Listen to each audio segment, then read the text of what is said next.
Hiya folks, it's Chris from Freedom Studios here, and I'm back with the second video in the Writing Spoken Word 3 video set. If you haven't seen the first video, now's probably a good time to hop back and look at that, because that's where we started exploring our theme of freedom and we started writing lots of notes about the things that you want to say. I'm ready for writing in this video, so I've got myself all set up at my table in my lounge, which is where I like to write because there's loads of daylight and loads of space, and I'm closer to the coffee, which is always good. Before we do any writing, I'd like to just quickly revisit a few different techniques that we looked at in the first video. So I'm just going to chuck those on screen now. So we talked about metaphor in the first video, about comparing something to something else by saying it is that thing. Freedom is a bright open sky is a good example. We talked about personification, saying that things have human abilities or qualities. Freedom throws open the curtains. We talked about rhymes, and I said that I like to think about rhymes as bonus points. Sometimes a piece of spoken word has got loads and they're really regular. Sometimes it's got none. Sometimes you'll find yourself rhyming for a bit and then you'll lose it again. No real wrong way to do it. We talked about repeated sounds in words, so your deep down doom buried was the one I was talking about in the first video, which is an example of alliteration. It's the same consonant sounds, the d at the start of the word, but you can also do that with vowel sounds, your a, e, I, o, u's. So freed to be seen. It's a repeated e sound in there, which is, it sounds really nice to someone listening to it. And the last thing that I wanted to talk about was a piece of advice that somebody once gave me, which was when you're writing, try to remember to write at an angle. So that doesn't mean that you're upside down, but it means that you are trying to come at things from a new perspective or a new point of view. And you should always show and not tell when in your writing. So rather than saying the kitchen was messy or a messy kitchen, you might describe messy, mouldy counters.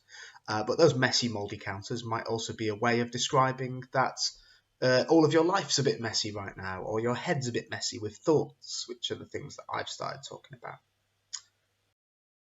Now, I want to go on to the first task and start getting you writing and forming things into poetry and spoken word. So I'm going to give you my example beforehand so you can see it, and then I want you to go away and have a look at it. But essentially, I want to look at all the notes that you made in the first video, everything that you wrote down, all those ideas, the word map, the free write, everything. And somewhere in that, there will be a message. There'll be something that you want to say in your piece of spoken word. And your next task is going to be to find that message. So look at what the different sets of notes have in common. Look at what your brain keeps putting out there and look for one sentence that's like, I want to say that thing about freedom. So my example is that we should celebrate the freedom of getting out of our heads. So it kept coming up for me that actually we get trapped in our own thoughts and there's a freedom to getting out of that. And then underneath the message, this is part 2 of the task, I just want you to write down any images, any pictures, any bits of words that keep coming up again and again in your notes. So for me, I kept having words about messy houses and being outside and free and open. The idea of being underground and trapped kept coming up. Big free oceans, horizons, light, wind, air, and flying are things that were all over my notes. You might not have as many as that. You might have more than that. It's all good. What we're trying to do here is get down what you want to say in your piece and essentially how you want to say it, the images that you might use to say it. So that's task number 1. I'll see you once you've done that.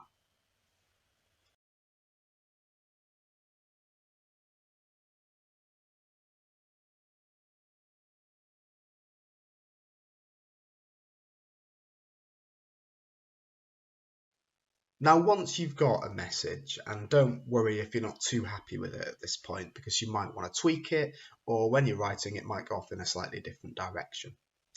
I want you to use that message in your notes and your images, and somewhere in all of that, I want you to find the first line of your poem. Don't be too precious about it, but find something, a line that you really like, something that jumps out to you. Try to go on instinct, and remember not to put too much pressure on yourself right now. Any line will do. And once you've found that line, I want you to put that down on a piece of paper. So for me, I've chosen musty, mouldy, messy kitchen as my first line because it kept coming back up.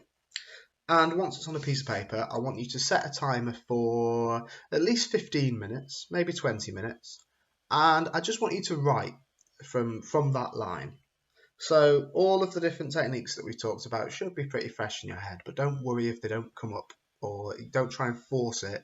Just see what comes out with that message in the back of your brain and that first line that you're starting from. Just write and see what comes out. And I'll see you once I've done it.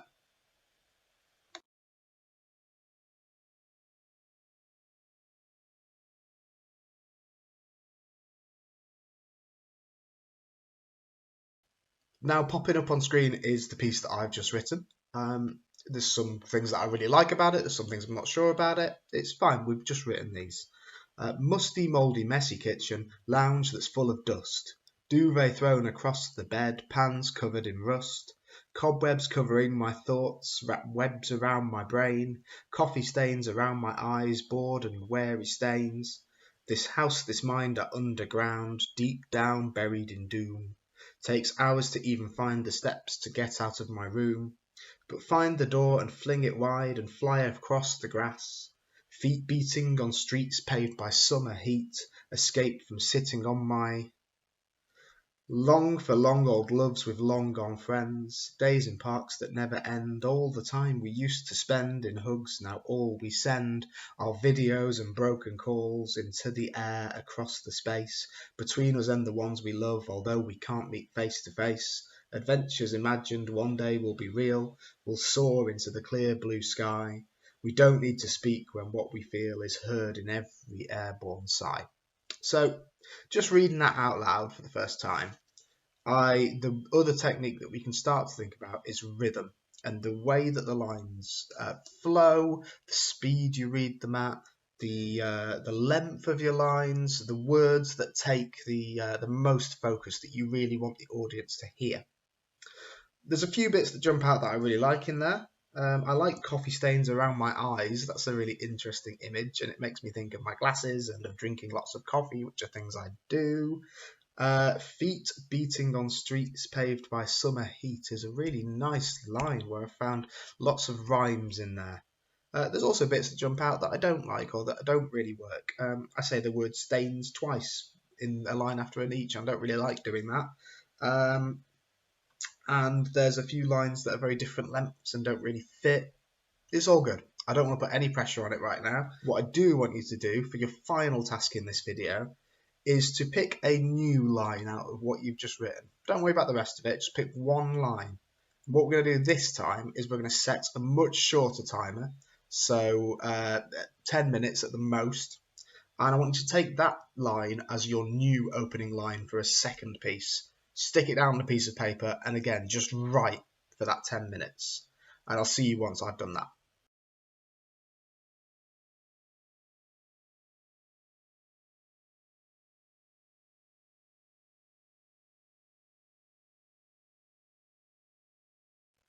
So shorter time limit, shorter piece of spoken word. What I've ended up with is popping up now.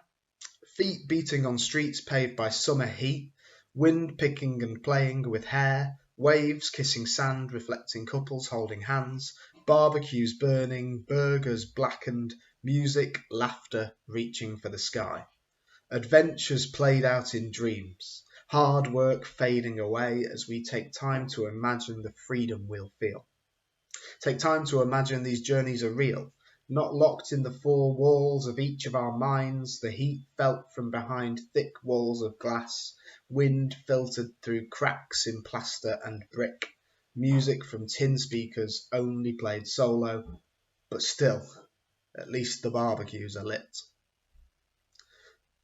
So now I'm ending this video. I've got 2 poems that I've not been too precious or pressurized in writing. I've just let some stuff out.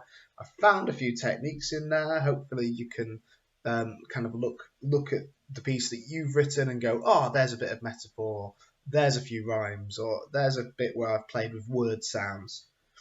And I'm going to stop there for now.